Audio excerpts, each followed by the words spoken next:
मंडळी, आपल्या समाजात न्यायाधीशांना मोठा मान आहे। कोर्टावर टिप्पणी करताना लोक विचार करतात आणि मर्यादित राहून बोलता येईल तेवढा प्रयत्नही करतात। पण सध्याची राजकीय आणि सामाजिक स्थिती पाहता कोर्ट विरुद्ध नेते असा जणू जोरदार सामनाच रंगलाय। तिकडे संजय राऊत आपल्या रोज सकाळच्या पत्रकार परिषदांमधून कोर्टावर टिप्पणी करत होते, निकालाच्या दिरंगाईवर बोलत होते। त्यामुळे कोर्टानं शिवसेनेच्या नेत्यांना झापलं आणि मग काय प्रकरणाला नेहमीप्रमाणे तारीख पे तारीख दिली। हा वाद सुरूच होता तोपर्यंत संजय राऊतांचं एक ट्विट आलं, ज्यात राऊतांनी तरुणांना मंद म्हटलं। मग काय, भाजप नेते आणि शिंदेंची शिवसेना आंदोलन करू लागली, अगदी राऊतांच्या घरापर्यंत पोहोचली। मात्र आता एका न्यायाधीश महोदयांनीच तरुणांना झुरळ म्हटलंय। त्यामुळे हा वाद आणखी पेटलाय। कोण आहेत हे न्यायाधीश महोदय, त्यांनी नेमकं काय म्हटलंय आणि रोहित पवारांनी यावरून त्यांना कशी टोलेबाजी केली आहे, पाहूयात या व्हिडिओमधून। नमस्कार, मी मृणाली पिळणकर।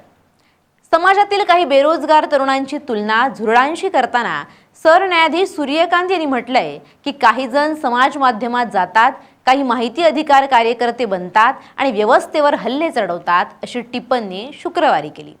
दिल्लीतील एका वकिलाच्या याचिकेवर ताशेरे ओढताना सरन्यायाधीशांनी व्यवस्थेवर हल्ले चढवणारे परजीवींसारखे असल्याचंही म्हटलंय। सरन्यायाधीश सूर्यकांत म्हणाले, काही बेरोजगार तरुण हे झुरळांसारखे असतात।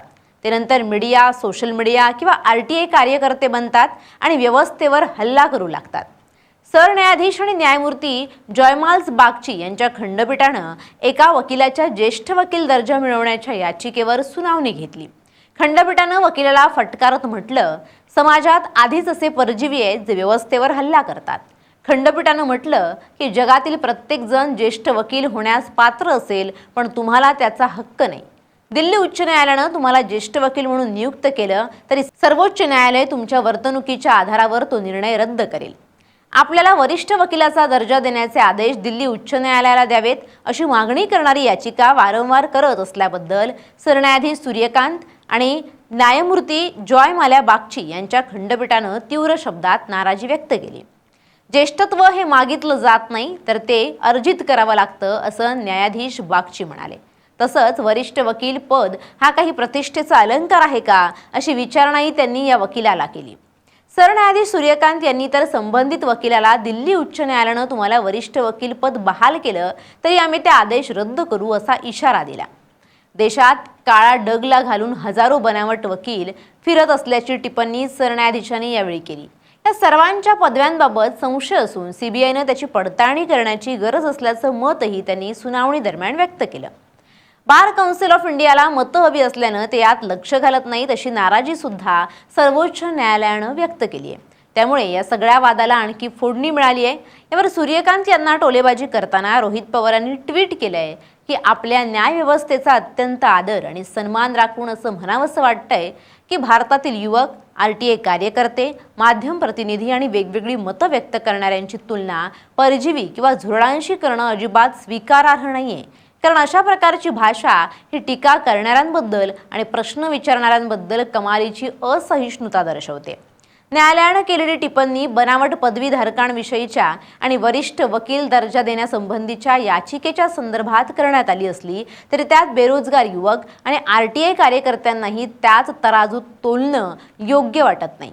भ्रष्टाचार उघड करणारा RTI कार्यकर्ता, पारदर्शकतेवर प्रश्न उपस्थित करणारा कायदेविषयक पत्रकार आणि सत्तेला सत्य सांगणारा विद्यार्थी हे परजीवी किंवा झुरळ नाहीत, तर तेच लोकशाहीचे खरे आधारस्तंभ आहेत। हे आधी आपण सर्वांनी लक्षात घेण्याची गरज आहे।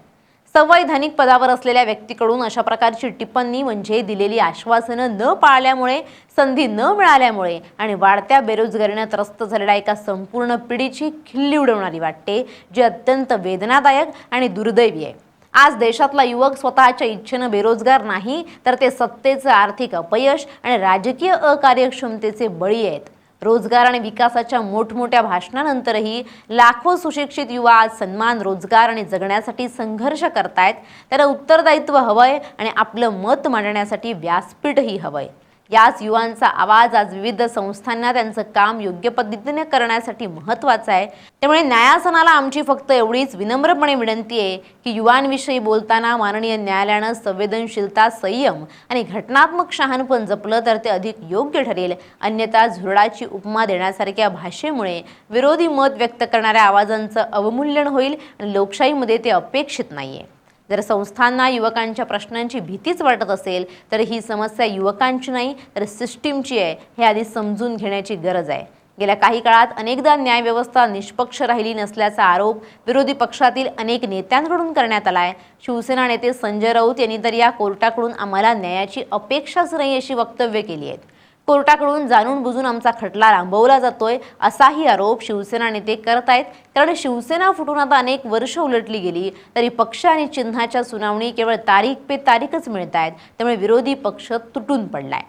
यावरूनच विरोधी पक्ष नेत्यांचे बोल कोर्टाला झोंबतायत। मात्र तरीही त्या शिवसेनेच्या खटल्याला तारीख पे तारीख मिळते। दुसरीकडे कोर्ट शिवसेनेच्या नेत्यांना माध्यमांमध्ये जपून बोलण्याचा सल्ले देत आहे, पण कोर्टातील एक न्यायाधीशच अशी टिप्पणी करत असल्यानं नवा वाद निर्माण होतोय।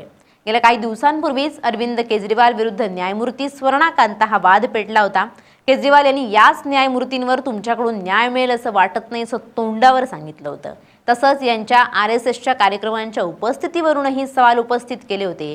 त्यामुळे हा संपूर्ण वाद देशानं पाहिलाय।